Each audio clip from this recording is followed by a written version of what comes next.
Welcome to the Get Over Yourself podcast. This is author and athlete Brad Kearns discovering ways to be healthy, fit, and happy in hectic, high-stress modern life. So let's slow down and take a deep breath, take a cold plunge, and expertly balance that competitive intensity with an appreciation of the journey. That's the theme of the show. Here we go. The Get Over Yourself podcast is brought to you by Almost Heaven, beautiful compact home use sauna kits, Ancestral Supplements, grass-fed organ meats in a capsule, DNA Fit, genetic testing for custom diet and exercise recommendations, Integro Health, high-potency liquid probiotic called Flourish, Organifi, organic powdered superfoods, delicious green, gold, and red powders, Wild Idea Buffalo, sustainable, grass-fed, beyond organic, real ketones, clean burning ketones for athletic performance and fat loss. And check out the bradkearns.com/shop page. That's my personal selection of favorite products for health, fitness, and peak performance. And here we go with the show. It is a good thing if, the members of a relationship, if they inspire each other. How's that? So inspiring is good. Maybe bullying into action is bad. I don't know. What I really miss about those days is being passionate and focused about something that I was working on. And now I feel like I'm kind of diffuse and easily distracted, and I've got all kinds of irons in the fire, none of which I'm necessarily super passionate about. It's just, okay, this is just something, and my day gets nickel and dimed, and, the things that I was hoping to get done, well, maybe I'll get them done tomorrow because I got distracted by all these other things. And, if people ask me for advice on what they should pursue, so first of all, I don't know, hey, what are going to be the hot job areas in, 10 years or however many years are the right time horizon there. You may not know either, or if you do know, it's probably by luck, in part. Or you're visiting from the future. Exactly. In which case, just make your bets, whether it's on the stock market or the football games or, the horses or what have you.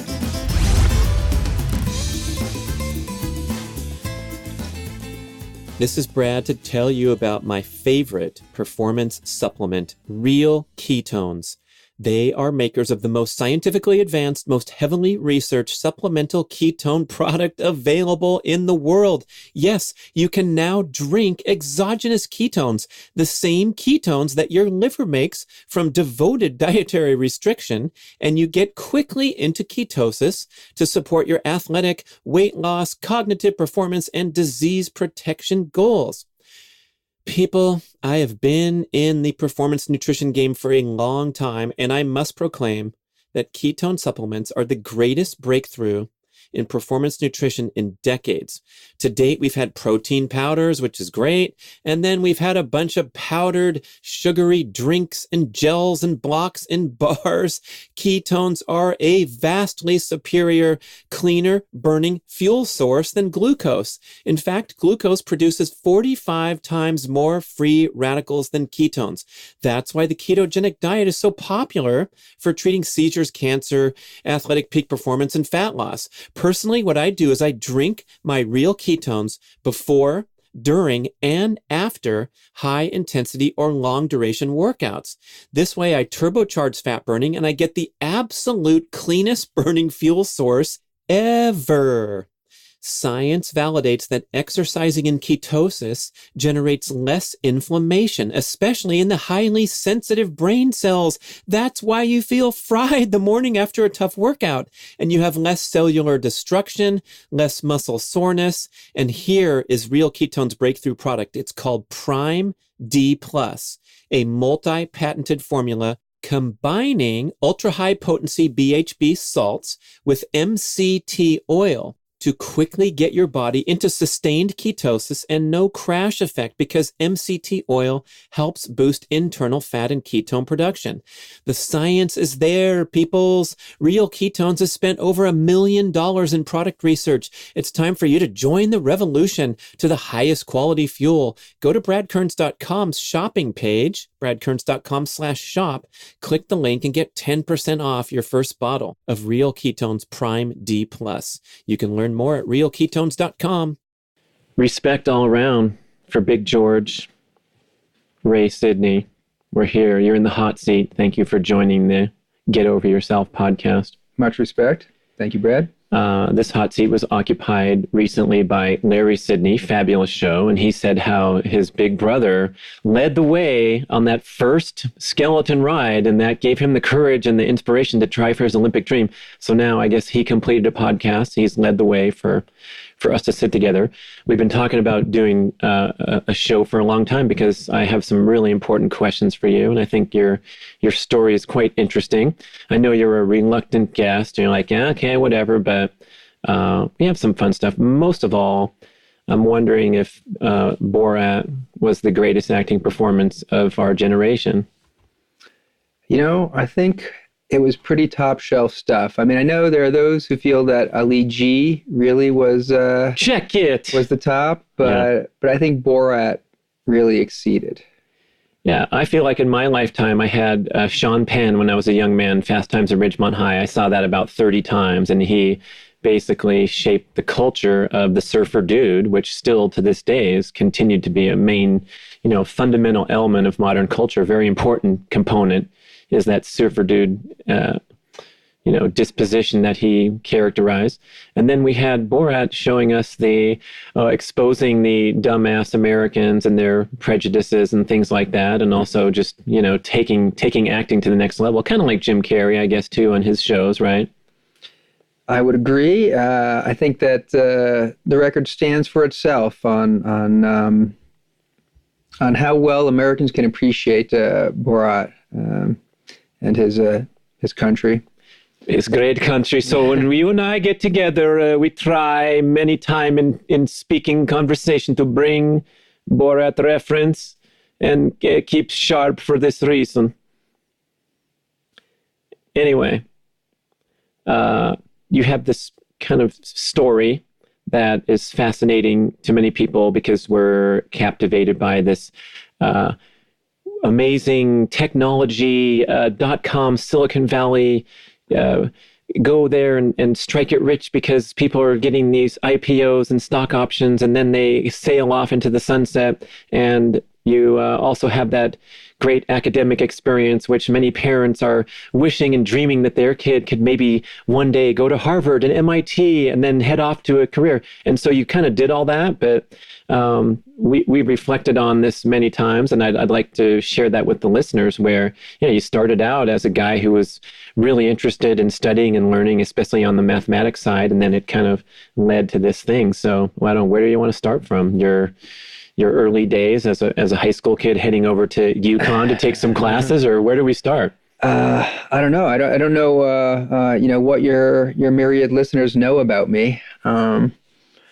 But yeah, I was a very academically focused kid, and I grew up in a very academic family. My parents were both educators. My father was a math professor, and I always liked math. I was always good at math, and I always did a lot of math. And that was true when I was a little kid. That was true when I was in high school. It was true when I was in college, and I studied math. And I went to grad school to study more math, and I was just figuring on staying academic track the whole way. And that was, it was something that I found interesting, something that I enjoyed. It seemed like a natural career path. And then, in graduate school, I changed trajectory really only a little bit. I finished grad school. I got my PhD in math, but I decided that was the end of the academic path for me, and that I would actually go. We called it work in industry, and not necessarily heavy industry, but like coding or computer security. Definitely desk jobs, but that kind of industry, and that's where I found myself, and it's kind of funny for me just to reflect on. People have always had concerns, hey, why go to college? Well, you go to college to make sure you can have a good job. You get good education is the key to a good job, is the key to, being able to buy a good house, have a good life, right? And there is some truth to that. But I I guess, for me, I went to college and grad school and studied the stuff I did because I enjoyed it. It felt natural, and I wasn't too worried about getting a job, and I wasn't thinking of setting myself up for, any kind of tremendous financial success. I mean, my father was a mathematician, and I figured I would follow in his footsteps on that, inherit the family business, if you will. It just seemed, it seemed like something I understood. It seemed like I knew what I was setting myself up for. And then later on, I worked in industry, and then I ended up working at what was then a small startup. Was Google. My big claim to fame in life, arguably, is that I was the second engineer there. And it doesn't mean that anybody could have predicted with 100% certainty what was going to happen with Google or what was going to happen with me, including me. I certainly didn't predict that. But things worked out pretty well. Probably most of you have heard of Google. If you haven't, Google it. Exactly. What would happen if you typed in Google into the Google search bar? I wonder. I think it might. Maybe it would be like a gag, because the sense of humor behind all that stuff. They could have like a big Dracula guy appear on your screen and ruin your Windows hard drive or something. There have been a few Easter eggs in the Google scape, but I don't know of anything along those lines. But shoot, what is there? There's something you could do where it'll turn the image on your screen upside down. I think they've done things like that. I forget what. Maybe if you Google barrel roll, try that. But I could be misremembering. Try that, and we'll come back to the show. Thank you. Let us know through the email. getoveryourselfpodcast@gmail.com. Oh, Gmail. Gee, that came from Google. Oh no, we're all intertwined here, mixed in. So back at that time, you were educated on the East Coast, Harvard, MIT, and then Harvard undergrad, MIT for your math PhD, and then you decided to head west for job opportunities or better surf, or what was that step going like? Well, so I had lived, as you say, I'd lived out east for some. I grew up in Connecticut, and I'd gone to school mostly in Massachusetts, at Harvard and MIT, and moved out to the Bay Area, well, largely because my wife at the time, my ex-wife, wanted to... She's strong like plow. She come to California to make the fields for growing crops. Yes. She grew up in LA, and she wanted to be closer to that, and we moved out west, and I sadly said goodbye to the Boston area and moved to the Bay Area. And the Bay Area has for many moons now been a very exciting place to be a technologist or to be an engineer, and now more than ever, I guess. But this was back in 1996 when I moved out there, and it was definitely a phase change in my life. And I worked various jobs out there, and then it was at the very start of 1999 when I started working for Google. Google actually started as a company. It was kind of, it was a Stanford research project first, and then it was actually a company started in September of 1998. And then a few months later, I signed on to work with the folks there who were the two founders and two other people, and everybody was working out of half a house in Menlo Park. That was it. They're like, oh, make room for this new guy. Can we fit a desk into the little duplex or whatever it was, huh? We did. There were a few of us in one bedroom. A bedroom. And it was, it was half a house, right? So it was tight, and it was not too long before we fully outgrew that and moved on to a 777-acre corporate campus. No. A few steps in there, but yeah, we moved into what ended up being kind of a magic suite in Palo Alto. Magic because it has gestated some other pretty well-known companies. So actually, maybe even before maybe even before Google was there, I think PayPal may have been in the same suite for a while. I could be getting that wrong. I know that Danger was there. Danger is not a household word, except in the sense of danger, of course. But Danger was a non-trivial player in mobile software back in the day. As you were growing through the different size campuses, weren't they doing things like having doctorate level mathematic people order fitness equipment and spec out their gyms and so forth? Yes. One random thing I did with some assistance from other people is I did most of the ordering equipment for our gym in the first Mountain View building. That is correct. Marissa Meyer actually helped a little bit on that one as well. She was like the demo person to see how much she could bench and then get the right plates on there. At Google, it tended to be about how much you could bench. Absolutely. So you're coming here with an educational pedigree, which would command a decent job and compensation. So when you went for this small operation that was a startup, was it kind of a flyer, a step down from working for a larger firm? I mean, what did that look like? Were you kind of buying into these two guys' dreams that this could be something really cool, or it was an opportunity to start on the ground floor of something? Well, so in the Bay Area and especially Silicon Valley for decades, stock options and other kinds of stock compensation has frequently been a big part of a compensation package. It's not always the case, and some companies don't give options at all. I mean, it may or may not be a reasonable thing to give. And some companies, they're limited to certain kinds of positions. But it's definitely a classic way to help attract talent, especially for something that's just, that's a startup, that's an early stage company. Ideally you pay people salary and you pay people stock options, and sometimes it's just stock options. If you don't have money, if you don't have money to pay people with, you're not going to pay people money, and so you better have a pretty good story for your potential employees, because if the company doesn't have some kind of liquidity event, if there's no way to convert that stock into money, then you're paying them something that's not worth anything. So happily for me, even in the very early days, Google actually had some funding. When I started there in the middle, January 11th of 1999.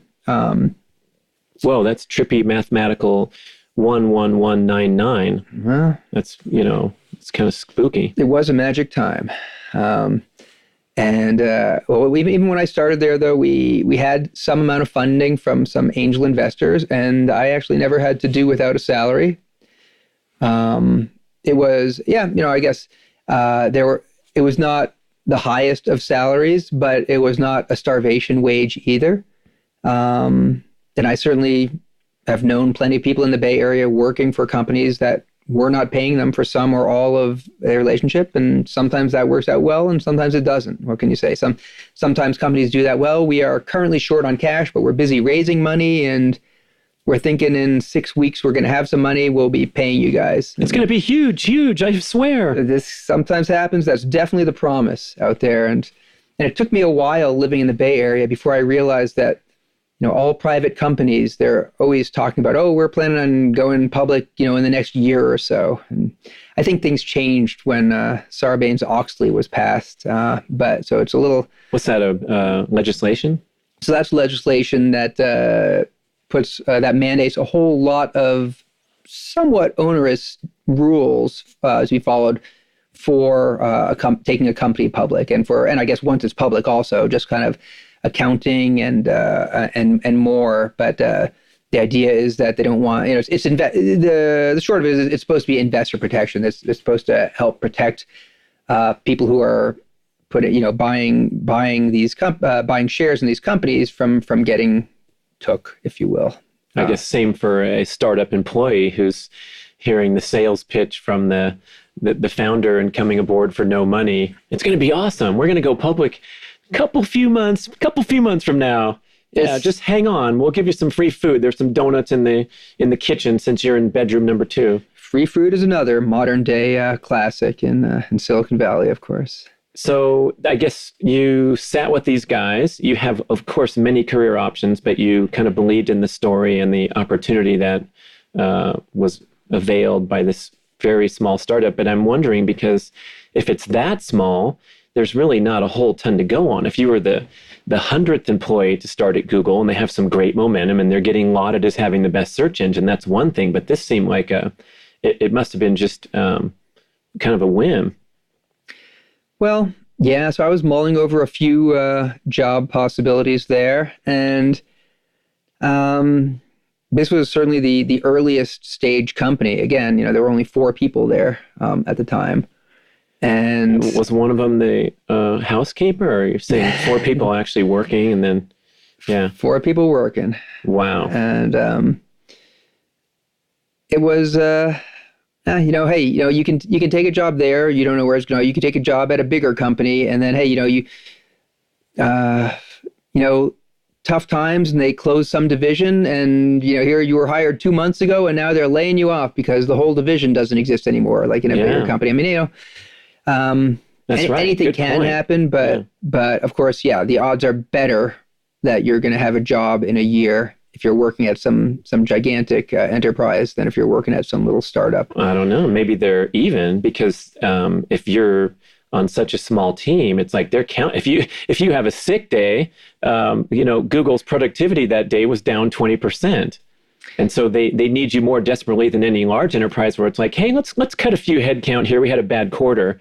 So I would imagine you're at least feeling secure for a couple years of hard labor in the trenches. Well, it depends on how the funding situation for the company pans out. So, like if you have some big company that is making money, then that they can pay their bills, including they can, afford to have employees. They may decide that, well, for the sake of our margins, for the sake of our investors, we need to close down divisions, we need to lay people off, whatever.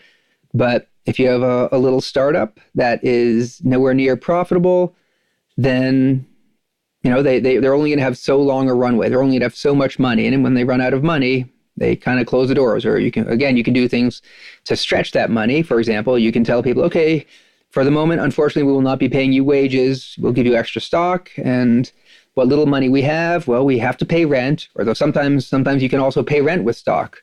And we have to pay for internet service. That's non-negotiable. That you need. Anything else is kind of gravy, I guess. As long as you have your internet service, you're good. Anything else, pay with stock if you can, if you're tight for money.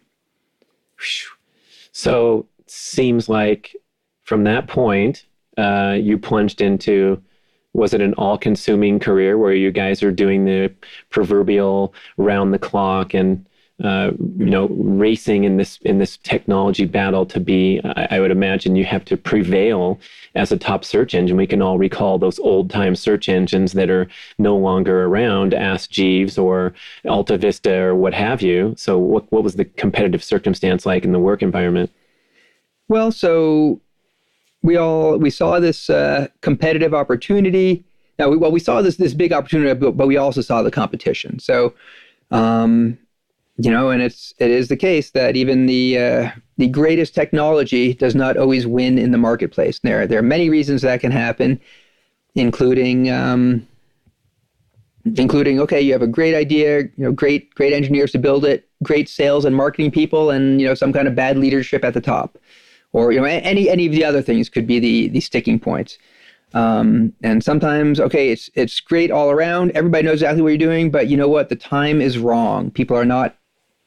This is not the time for that people are going to be willing to pay for it. So in early internet days, you could be before your time. You could be before your time. You could have this fabulous, incredible thing and be too early to market. You could be from the future. And fall flat on your face, yeah. Now, if you're from the future and you say, okay, I know what various stocks are going to do for the next 10 years, you can make yourself a lot of money. If you're from the future and you try to sell some future product that there's no market for now, you could lose a lot of money. So it's not always good to be from the future. FYI for all those from the future. All you time travelers, be smart. Write down those Super Bowl scores and then go bet on them in Las Vegas when you come back from the future. That is the way. And drop Brad a line too. Let him know about what's up? The results there. Yeah.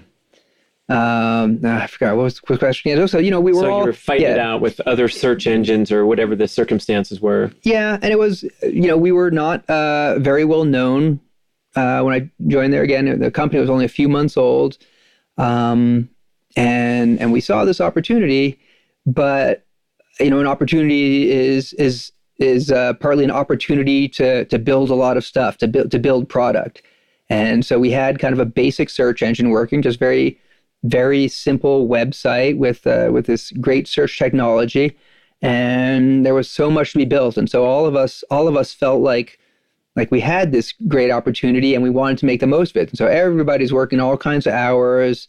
Is it growing quickly, adding headcount at a rapid rate after you started? Pretty quickly. The reality is, when you're a small company, so before me, there were 4 people. So, hey, adding me on, oh my God, we just grew by 25%. So, just like in the real world, when a species increases population, it has some kind of exponential growth. So it is too with most companies that you're okay. Maybe you talk about in a year we increased our headcount by 20%, and for a mature company, that would be huge to increase your employee count by 20%. If you're a startup with 2 people or 3 people or something like that, you're probably hoping to finish your first year with I don't know, it depends. 15 people, 100 people, all depends, but you're hoping to have at least several times as many people if you're starting from basically nowhere. But so in the early days, Google was very much the prototypical startup. We felt we had this opportunity. We really believed in both the opportunity and the product itself, and so we wanted to make the most of it. And so we worked hard, we worked long, and we tried to have a good time doing it, and I think we did. But it was some long hours, and I know. I know you're still recovering. So let's see. Now it's been a 14-year breather. Can't rush these things. Yeah, you gotta make sure you recover.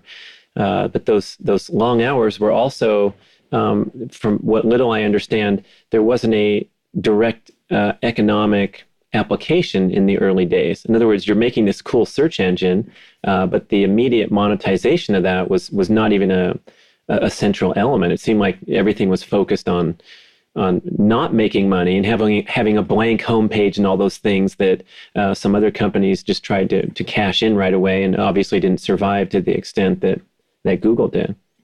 Right, and so Google specifically, was not founded with the idea of selling advertising. And I think I seem to remember that Larry and or Sergey were kind of on the record as saying they felt such things were evil. And then maybe around the middle of 1999, we thought, you know what? Let's take a look at this. Maybe if we do this in a different way, it wouldn't be evil. And it does seem like maybe we're leaving some money on the table there. Maybe we can make a little bit of money doing this, and that would kind of stretch our cash situation. And it's always nice not to be constantly in fundraising mode. So in somewhere around the middle of 1999, I think it was that the original ad server at Google was created, and I think the first ad was for someone who was for lobsters. Somebody was selling lobsters the first online. One. Yeah, the very first one. I believe either the very first one shown or the very first customer. Probably those are the same. But it turned out to be a bit of a hit, and it turned out that maybe we could make a lot of money doing that at Google. Yeah, I don't know if everyone realizes how the operation is been profitable with that ad being mainly that's the technology of having a ad connected with a search term was kind of the breakthrough that has ushered in this modern era of targeted advertising. It's really fascinating. Yeah, and so again, Google was not the first search engine or portal to do this, and all the big players at the time were doing it.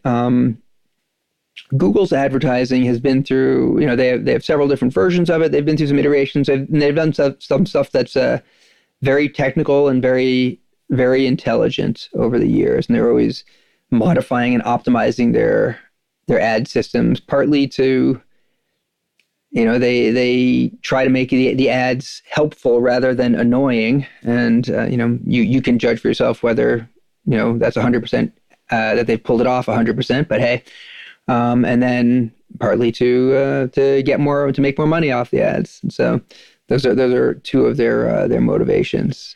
Yeah. So quickly to describe it for the lay person, if you go into Google and type in personal trainer, Palo Alto, California, you hit return and you see some I guess, organic search results, but you also see an opportunity for some personal trainer out there to get an account with Google and put their name into the mix if anyone types that search term in. And then if someone happens to click on that, that person is getting charged by Google a certain amount of money every time someone clicks on their ad. And so it's very elegant because you don't have to pay for the ad until someone clicks on you. And then if you have a really killer term like weight loss, the pay per click is a lot of money. Where if you have a search term like guided tours of smoky fire areas on mountain bike, there's probably not going to be many demand for someone claiming that search term. And so it's that free market where you bid on the search terms and decide how much you want to pay for your business to be number one when it comes up to painting your car or whatever.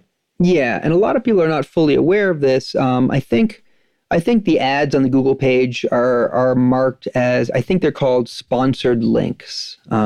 Certainly they've used that term before. I think they're still using it. And that lets you know, if you're aware of it, let you know, okay, somebody paid for these. That does not mean that they're not a reasonable answer to your query, or that they do not provide what you're looking for.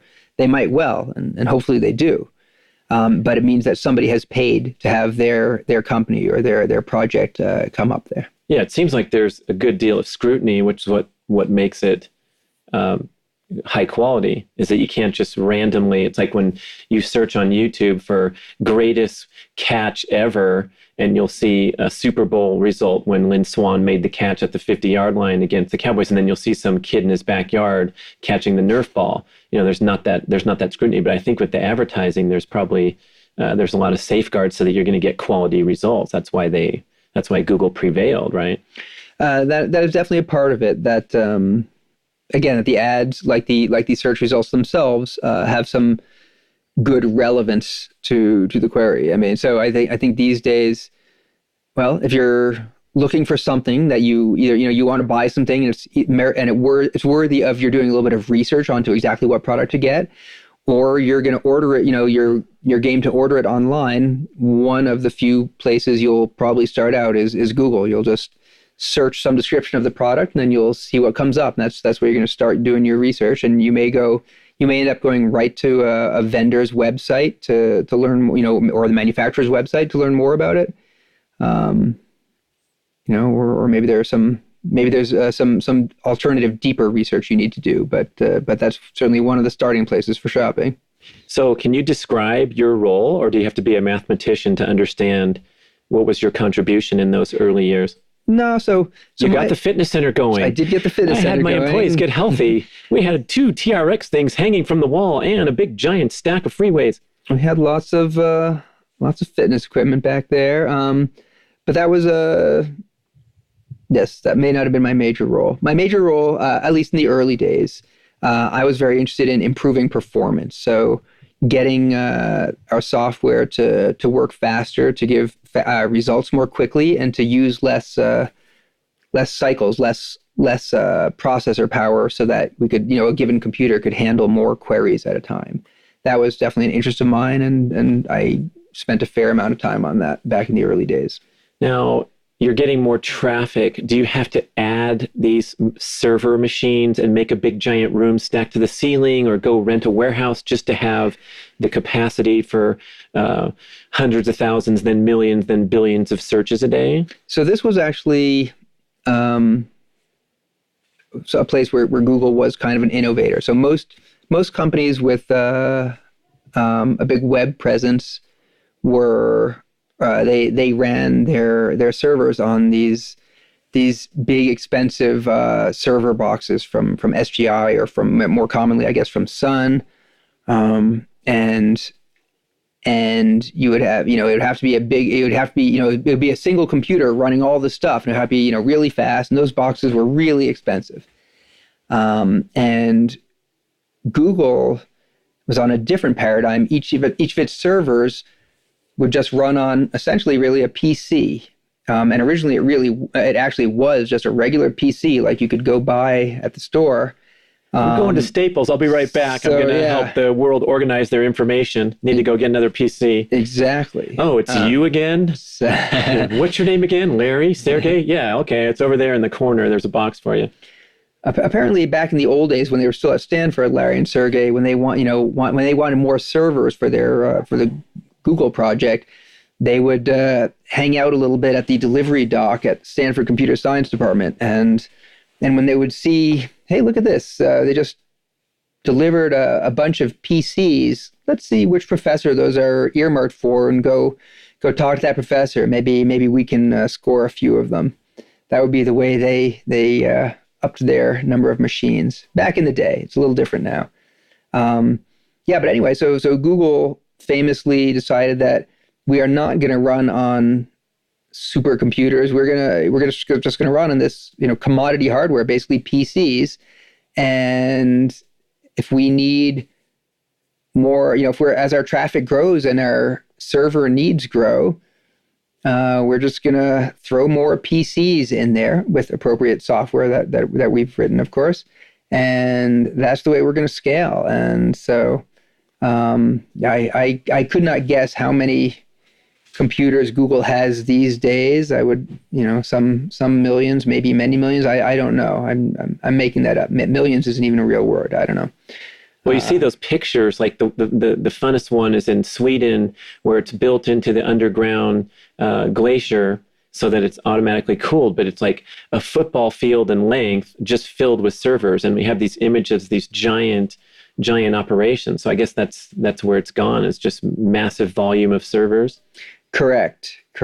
And these servers do not have to be located at a place where Google, where Google engineers are in droves, or Google executives, or Google salespeople. Call it a server farm.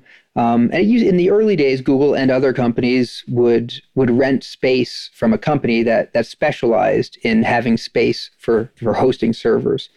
And if a computer crashed, you would actually maybe, you might call up that company, hey, this server in our space crashed. Can you go and reboot it for us, please?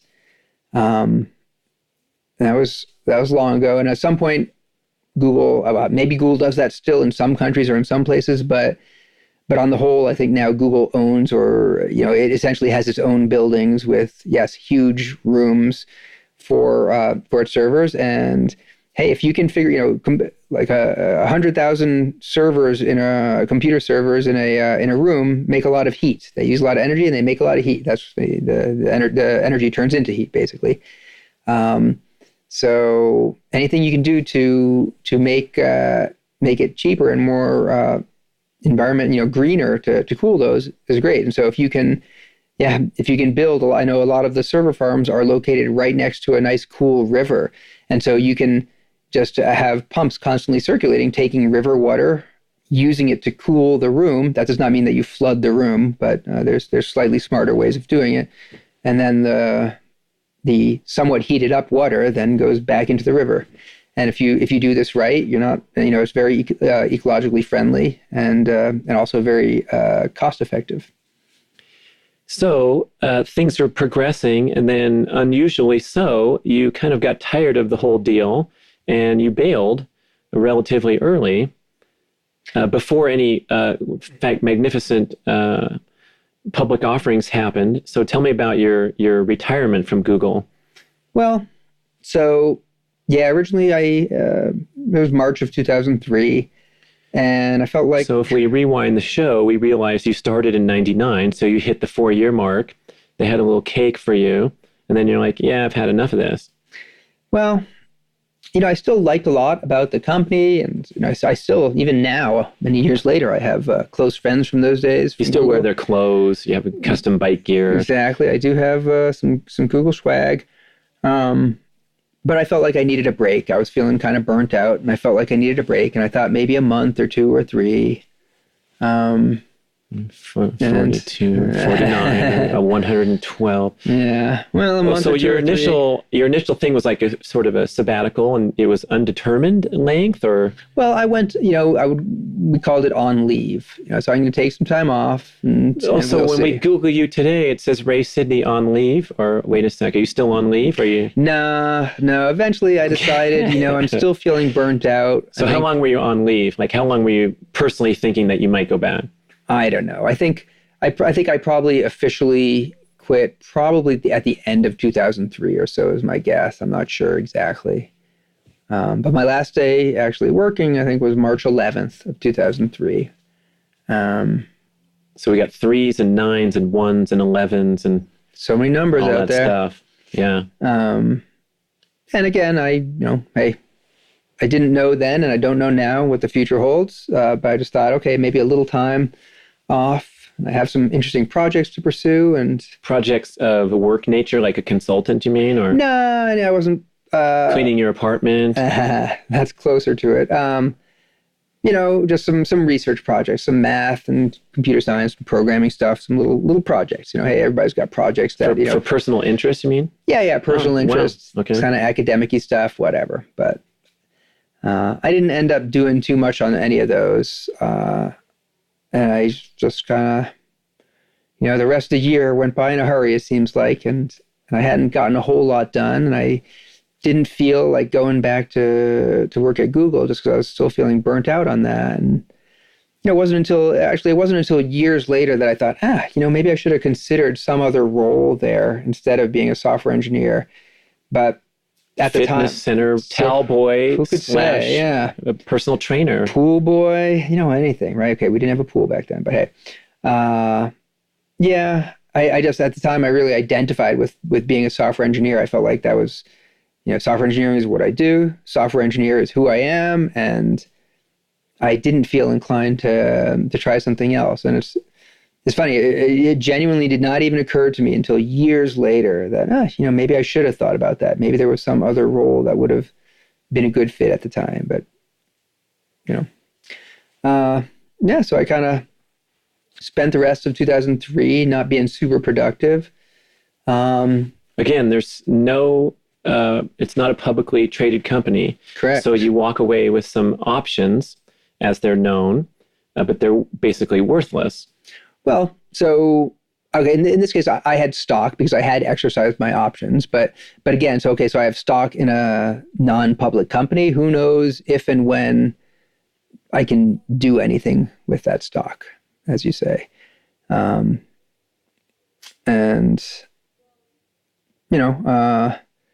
see. So I went on leave from Google about a year and a half before Google IPO'd. But when I went on leave, who knew if there would be an IPO? Certainly IPOs happen, but until it happens, you don't know for sure that's going to happen. Sometimes there have actually been in Silicon Valley some high-profile, almost IPOs, even in the same space as Google. So notably, former internet high flyer, I believe that's the term that people use, Alta Vista, for those of you who remember that one, was going to have an initial public offering or IPO, and thereby making their stock tradable on an open market. And then they decided, maybe a few days before the scheduled IPO, the markets are, I believe the term was frothy, too frothy. So let's, it's kind of unpredictable. Let's pull the IPO for now, and we'll do it later. But sometimes later doesn't arrive. And so Alta Vista actually never did go public, and their star went down and down and down, and eventually, for I don't remember how much, but a relatively small sum of money, they were acquired. I think by Yahoo, and they were once the darling of internet search. They were the one to beat, and so Google beat them. Was Google facing pressure to go public prior to this 2004? Because remember, the .com sensations was 99, 2000, maybe kind of closing that window in 2001. But during that hot time when everybody and their brother went public, and some of these flimsy companies actually were trading for a lot of money for a short time, and everyone who was involved was getting rich, these guys were kind of on the sidelines, the decision makers at Google. Well, so what's the reason a company goes public? A company goes public to financially reward its stakeholders. Yeah, to get chicks. Yeah, exactly. Yeah, we're going public. To get cars. Really? Yeah. So who are the stakeholders? Stakeholders, they vary, but the anybody who has stock in the company, basically, because what the IPO does, it creates a market for the stock in the company. So who holds stock in the company? Well, in the case of Google, every employee or almost every employee, I don't know for sure. But so employees had stock, and that includes the founders and other executives, the angel investors who put money in very early on, the venture capitalists who put money in 2000. In the year. Oh no, I guess in 1999, and I don't know that more money was put in later, and a few other parties, because Google, as did others, Google did in fact pay some of its rent with stock. Well, the massage therapist, the famous massage therapist who became a millionaire. So, she was an employee, the massage therapists were employees like other employees, and so I think they were compensated with stock, in addition to salary, and so. I'd ordinarily tip you, but I'm out of cash. But here is a certificate that may one day be worth something. Yeah, and these things happen. These are some interesting things. I don't know if you've ever watched the show Silicon Valley. I've watched a few episodes of that. People were telling me, oh man, you got to watch this. I've seen a few episodes, and I do need to watch more. I do find it pretty funny and they have pretty well captured some parts of Silicon Valley culture and behavior. What's the similar show where you got a cameo? No, well, it wasn't exactly a cameo. Something. Yeah, no. So, a cameo by name. Betas. Yeah. This was an Amazon show that, it was one of their first shows that Amazon created, and that lasted one season. Actually, it was a beta. Yeah. Okay. I thought it was an amusing show. Actually, I wouldn't mind watching some more seasons, but since they don't exist, I probably won't. And what was the dialogue? Your name came up in the script. For that, you'll have to I think it watch was yourself. my friend saw it, and I was trying to find it, but I thought the guy said, I want to be like Ray Sidney. And they said, who the fuck's that? And he said, exactly. He was this guy who was early Google, and he blew town, and now he lives the good life in Lake Tahoe. And I think, just for an aside, there was also a formal article of where are they now that was on some internet resource, right? And they listed the early Google people, and every one of them, I think, maybe I'm exaggerating, but every one of them is accounted for. Like Larry and Sergey are still running the show, and then this person's here running this other company, and this person did this startup, and then you like stick out like a sore thumb, like wake surfing in Lake Tahoe. So... is that an accurate characterization? Are these peeps that you worked with and these people, going on to continued technological careers while you're gone in an entirely different path? Well, it depends. I certainly know, so at this point, I've been gone from Google for a long time. Again, I last worked there in March of 2003. And that really is a long time. In human years, and dog years, and internet years, you name it. Yeah, I tried to go get a meal there when I was passing through, and I said, "Hi, I know Ray Sidney. I was going to come have some of your salmon." And they said, "Who the F's that?" I got shut down. Unbelievable. I didn't have a visitor badge, and they said, "Get out of here." There's no respect anymore. No respect anymore. Yeah, next time, you have them give me a call. When I go there, and I, once in a blue moon, I'll go there and for some occasion have a meal with somebody, and I gotta say, not a lot of familiar faces at this point, but still some great people there. I mean, great people that I know from the ancient days, and great people that I don't know and don't know are great, but apparently I'm calling them great anyway.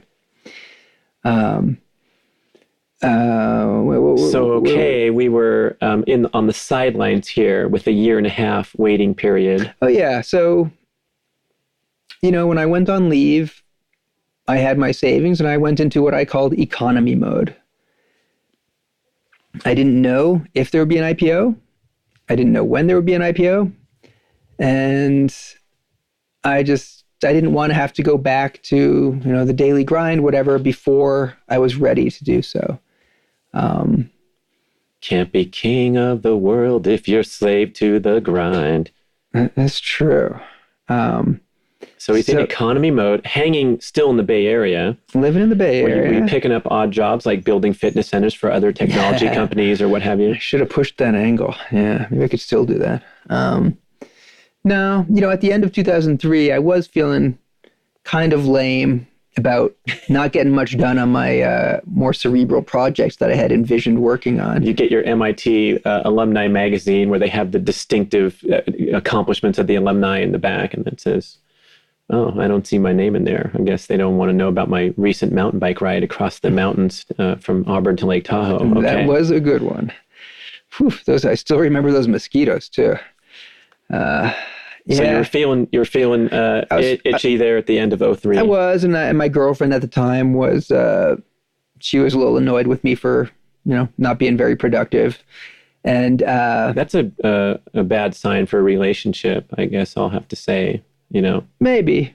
Or those of you out there listening, trying to manipulate or influence your partner's path in life, and you accept them as they are, support them whatever they're trying to do, including lays around the house with their PhD from MIT. This just my input. On the other hand, it is a good thing if the members of a relationship, if they inspire each other. How's that? So inspiring is good. Maybe bullying into action is bad. I don't know. Dr. William Hughes wrote a great book about parenting, and he said, if it's the parent's idea, it's oftentimes a bad idea, ends up bad. If it's the kid's idea, it almost always ends up great. So if the kid wants to build a canoe for Cub Scouts and you're going to drive him to the store to get the material, that's great. But if the parent's like, hey, let's win the prize for the most distinctive wood creation, let me take you to the store. I'll show you some of these plans. We can work on it together, son. Watch me while I get my power drill out. It usually ends up to be a bad idea. I think I have a little bit of experience with that too, although I don't have any kids of my own at present, but I actually have gone through some of that. And actually this ex-girlfriend of mine, actually we're still close. We still talk and do things together. But I did feel, even without her, I felt like, it just doesn't see, I had thought I was going to be working on these projects and haven't gotten much done. Maybe I need to get a job so that I get some stuff done. So a job? I know, of all things. The original Arthur? Oh, it's been a while, but yeah. A job? Because Arthur said, he didn't know what he was going to do. He got cut off, and he's like, I got it. I'll get a job. And then the grandma wouldn't hear that, so he was back on the plan. Okay, anyway, so you thought the idea of getting a job. Yeah, and so I had a friend who was looking for engineers to work for him on a project, and so I started working there, and I guess I just wasn't feeling it. I was still burnt out, just not as productive as I wanted to be, and I spent 3 months there before I decided, what this isn't for me. I'm just not into it.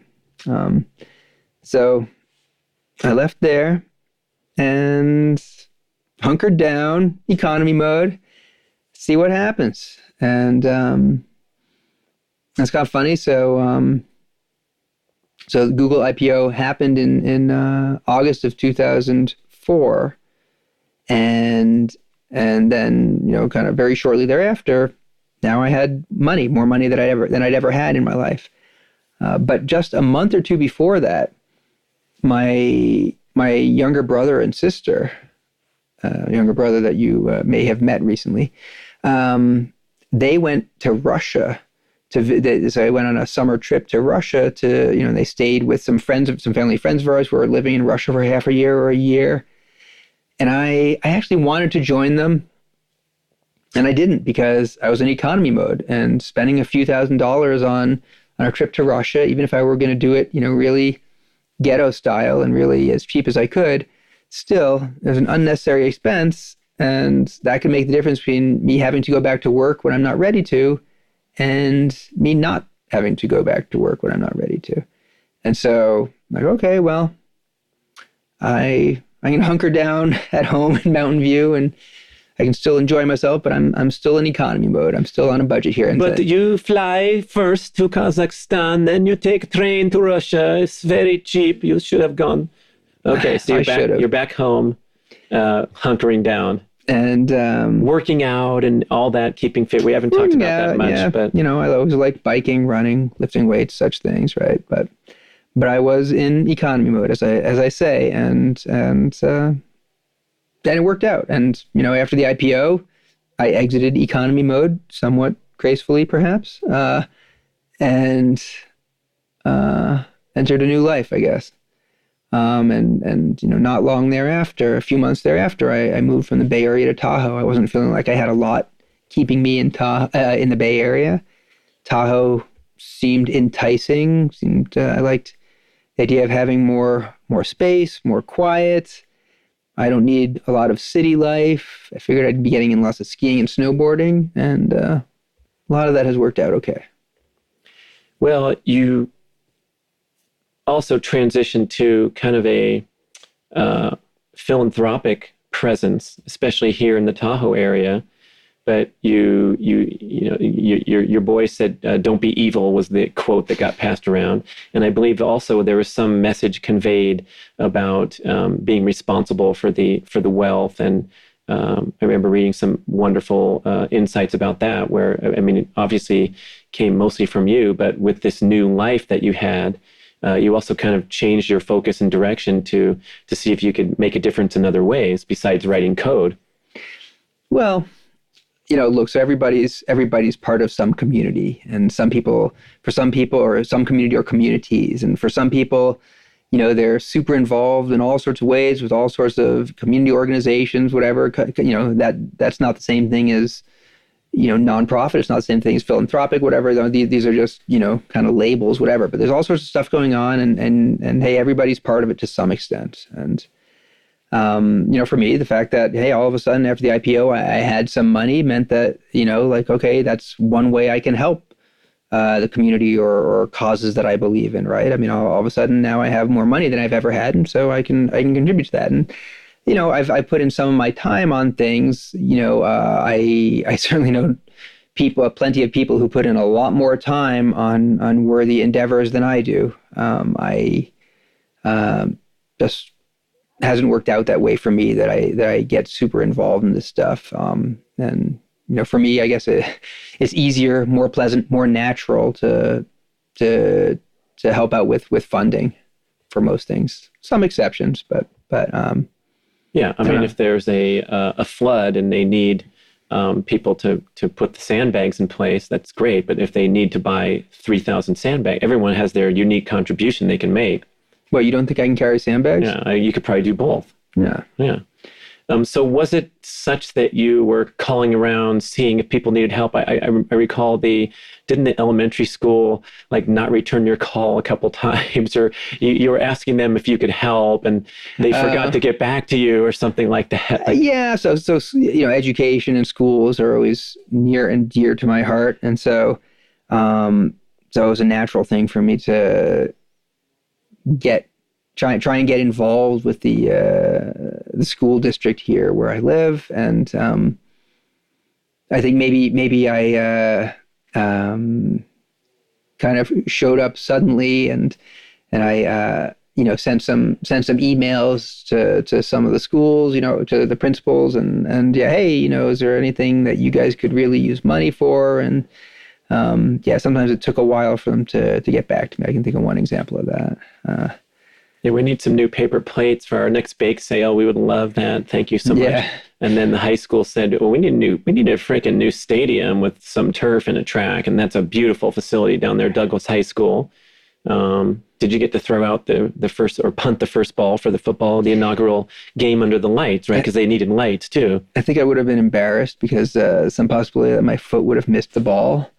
So probably best that I didn't do that. But go Tigers. Douglas High School, I did help them out with their athletic complex there, and I think it's a great thing for school. Sees a lot of use. Yeah. You were also the founding father of the running school organization that I ran, and we went around and did these kids fitness programs and got kids moving and away from their sedentary lifestyle. So it's greatly appreciated, and I like that emphasis on. I think you're about outdoor, keeping it green, keeping Tahoe natural and open to recreation, the academic part. And didn't you also get involved with what do they call those? The Strange Fellow Foundation or something, where you're helping? Oh, the Hertz Foundation. Yeah, what's that all about? Oh, so, well, when I was in grad school, I had a fellowship from the Hertz Foundation. And it's Hertz, it's not Hearst. It's Hertz like rent a car. And the foundation was actually founded or created by Fanny and John Hertz, who also founded the rental car company. And they created this foundation. I believe the stated goal was to ensure the continued technological supremacy of the United States. Wow, what a mission. You could listen to that and think it sounds a little scary or not.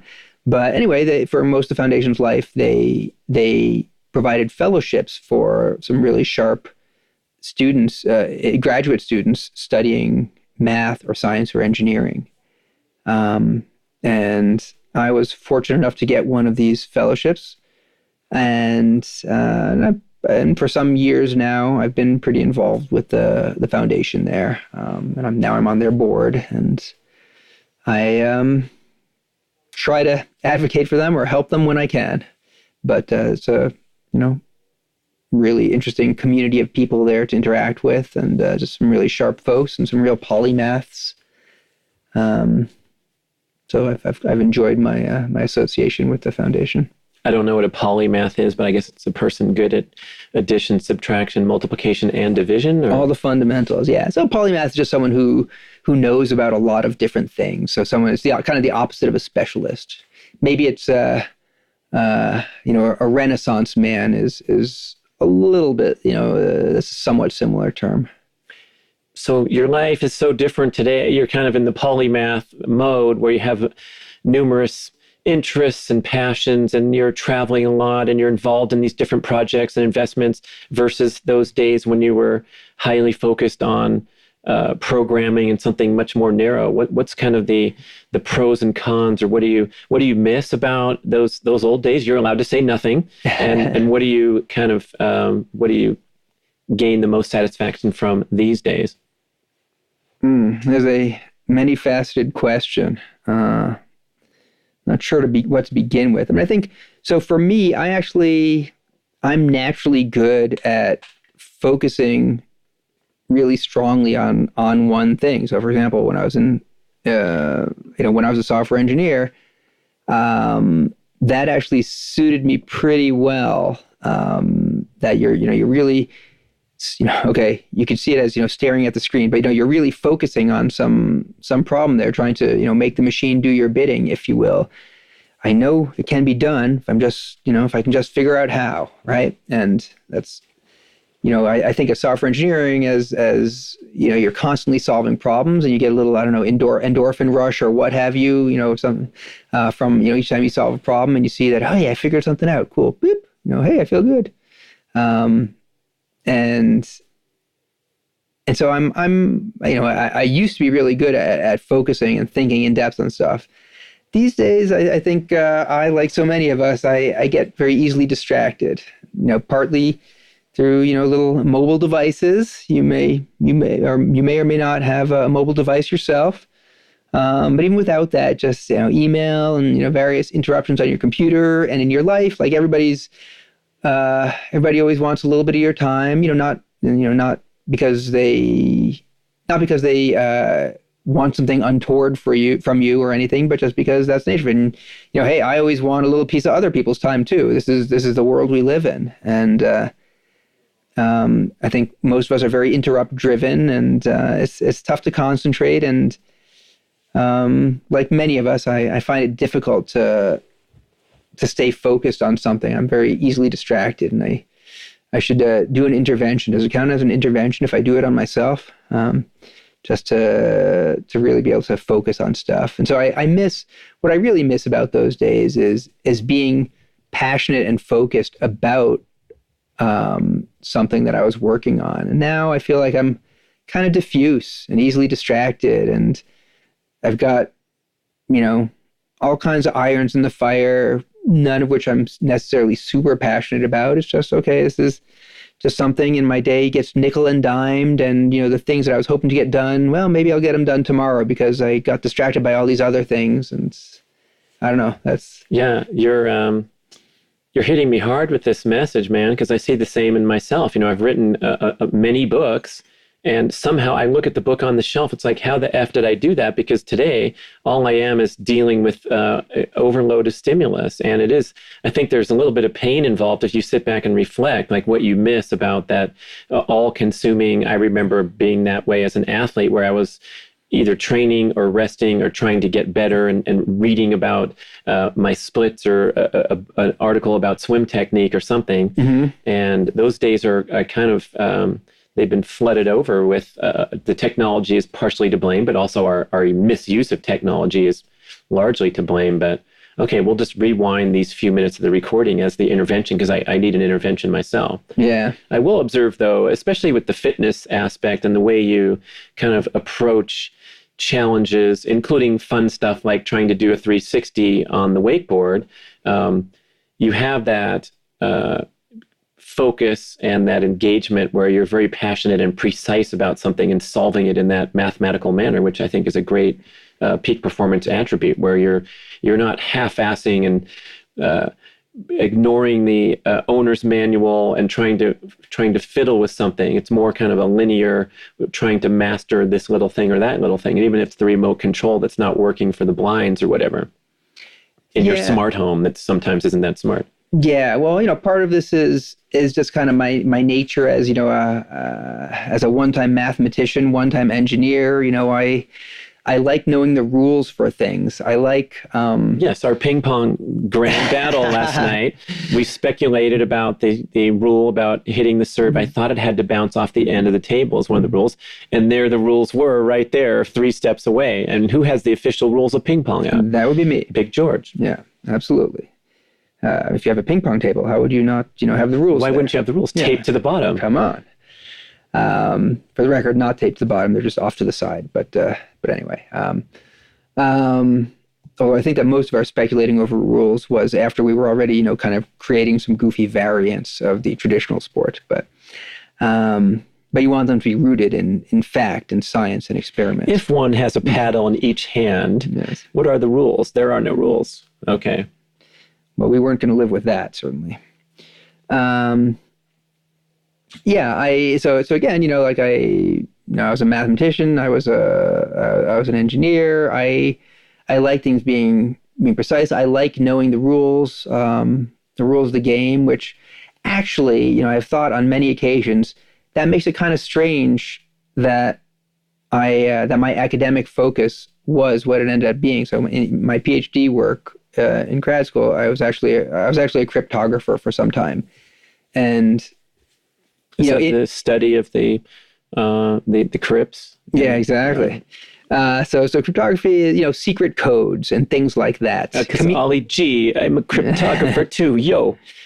So secret codes and communicating under adversarial conditions and these kinds of things, and arguably, hey, where are you less likely to know the rules of what's happening than in cryptography? Because, in computer security. And yet somehow I like to know the rules so I can play within them. Interesting. So I guess that was an attractive challenge to you. Coming from the place you came. It was like sort of a compliment to, broaden out your skills, I guess. Yeah, I don't know. I think part of the way I ended up as a cryptographer was I just enjoyed the classes, and I enjoyed interacting with Silvio Micali, who was my PhD advisor. That was definitely part of it. But anyway, so I think I maintain some of that I try to be analytical about my activities to some extent. I don't know.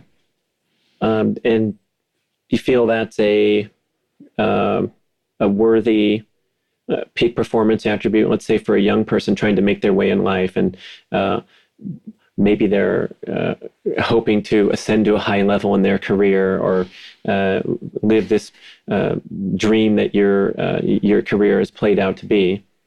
Well, I hesitate to draw too many parallels for my own life for other people. I mean, people.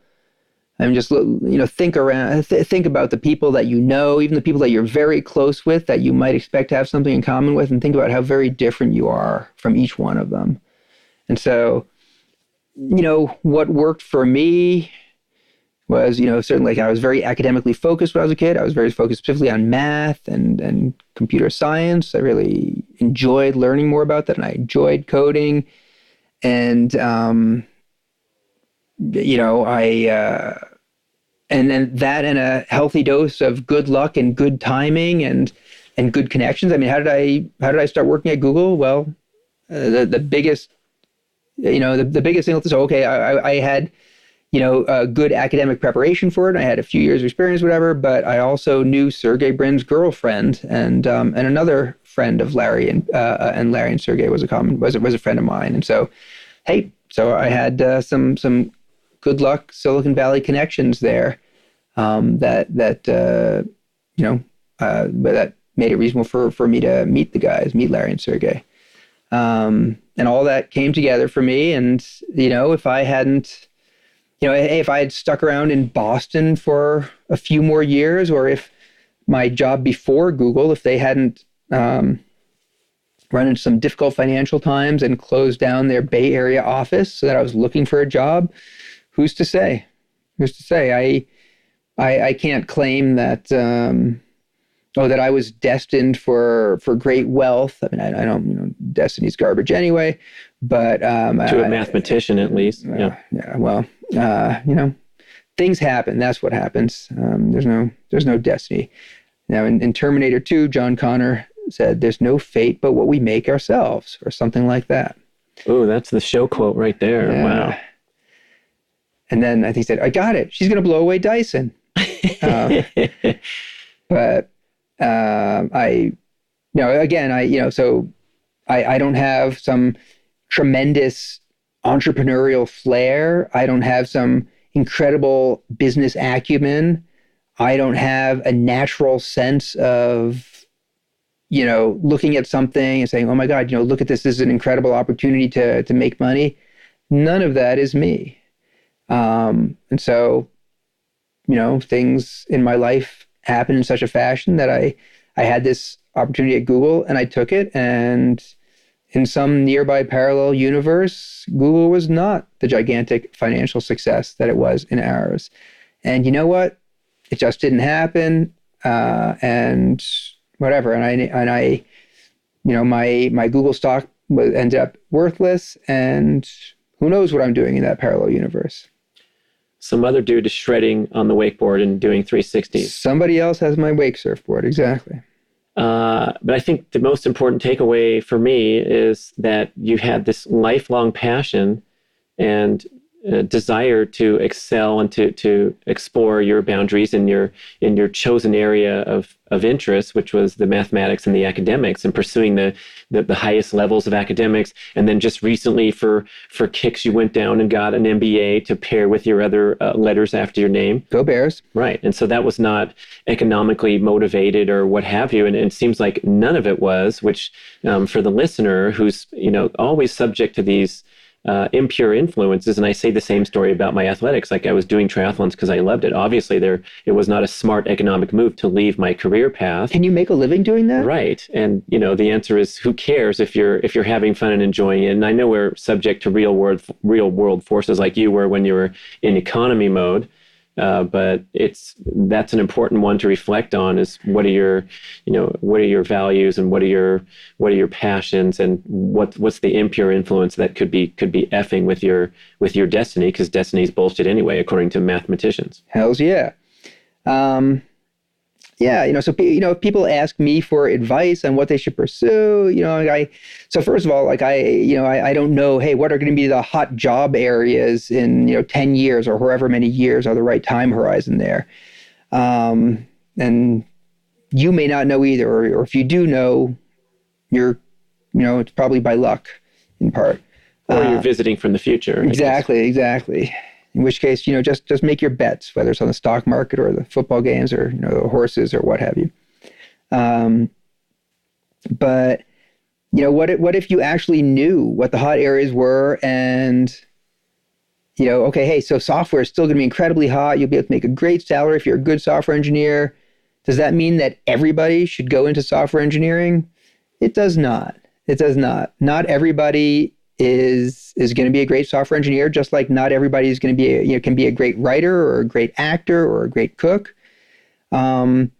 And not everybody would find satisfaction doing that. Hey, for me, when I was in that role much of my life there, I really liked it. I actually, software engineering for some people is really interesting, really fun, really satisfying. And, I'm really psyched that here I kind of followed in school. I kind of followed my passions. I took courses that were interesting. I did not take courses because I thought, hey, taking this course, that'll help me get a job. It'll look good on my resume. So I did not do that. And I could have done a better job. With retrospect, I would have done things a little bit differently, but things worked out in a way where I could, I worked in a field that turned out to be profitable for me. And I did stuff that actually really interested me, and that right there already, if that were the end of the story, that would be a happy ending. You don't, if you're doing, what are the pithy idioms people say? Like if you work in a career, if your job is something that you like doing, you'll never work, or if your career is something that you enjoy doing, then you'll never actually work, right? Because it's not work if you enjoy doing it, something like that. And I don't know. I mean, at the same time, there are certainly some fields where it really seems hard to believe that you could get a job doing it, and you might, be leery of that. It's not a bad thing to, if you go to college, it's not a bad thing to be prepared to, with two viable career paths, if that's easy to arrange, which it might or might not be. But, I'm, from my story, I don't know, I followed the academic path that seemed interesting to me, and then, hey, it worked out financially. But when I finished grad school and I was going to enter the job market, I had no plans or expectations or intentions of becoming wealthy. Yeah, something else you said to me along these lines was memorable. I think I was talking to you, complaining about my financial, my messy financial affairs and being irresponsible and so forth. And you said, when you were your whole life, you sort of lived with a frugal mindset. Even your mindset and your character is not changed just because you have more money. And so it seemed like a responsible and more satisfying way to live, where you're a discriminating consumer rather than an obnoxious, indiscriminate consumer just because you can afford to. Mike Tyson's famous story, he crashed his Bentley on the Brooklyn Bridge and the cops came to tow it and all that. And he says, I'm so sick of this. Here, just take the car. I don't want it. He tried to give it NYPD a $400,000 Bentley. The guy couldn't accept it. But that was sort of my favorite example of it's not a satisfying way to live. And that stuck with me because, you're capable of spending money and enjoying your indulgences and things that you have an interest in. But when you're buying a little plane to fly around, you're getting trained to be a pilot and enjoying that process and studying the books and looking at the most appropriate aircraft and all those kinds of things. And so to take that kind of disposition into whatever you face was a good lesson for me, because whatever standard of living we're at, we have to make it work for us with minimal stress. And that's something that I think we forget today in the age of consumerism and trying to keep up with the people in our neighborhood or feel like we should keep up with our peers. We can get into that negative attitude and adverse lifestyle practices. Yeah, I mean, there are some amazing lessons, in this day of transparency into the lives of athletes and musicians. There are a lot of interesting cautionary tales about athletes at the top of their game, at the top of the world, making what could be described as huge bank, and yet somehow they spend it all and or fritter it all away potentially, and and they're bankrupt and unhappy and unloved, and they've got nothing financially to show for it. And musicians as well, and most so I'll say some musicians and athletes specifically maybe often come from people who hit it big in those industries may not have had wealthy families, and so hey, a lot of people are not born knowing how to be rich. And so, you have money, and now, okay, my God, I can buy anything I want. I can, there's no way I can possibly spend all this money. That last is false. Arbitrary amounts of money pretty much can be spent if you're dedicated to getting rid of that money. And so, I don't know. I mean, I think it's, I have not, again, I have no natural business savviness, no natural flair for dealing with money. But every now and then I'm sane about dealing with my situation and my finances. And if you find yourself suddenly rich, don't think that, your biggest priority in life is to spend it all. And if you find yourself suddenly poor, also don't be in a big hurry to get rid of all your money. That's also a good time to think about your spending. How can you close a show better than that? Yeah, that's good just advice. Profound advice. Ray, Sidney, thank you for sitting with us. Thank you, Brad. Thanks for coming to the studios, which is your own home, looking over Lake Tahoe. Glad to be here as always. Thank you, listeners. Cinque. And very nice show. Thank you for listening to the show. We would love your feedback at getoveryourselfpodcast@gmail.com. And we would also love if you could leave a rating and a review on iTunes or wherever you listen to podcasts. I know it's a hassle. You have to go to desktop iTunes, click on the tab that says ratings and reviews, and then click to rate the show anywhere from 5 to 5 stars. And it really helps spread the word so more people can find the show and get over themselves because they need to. Thanks for doing it. Let's talk about ancestral supplements.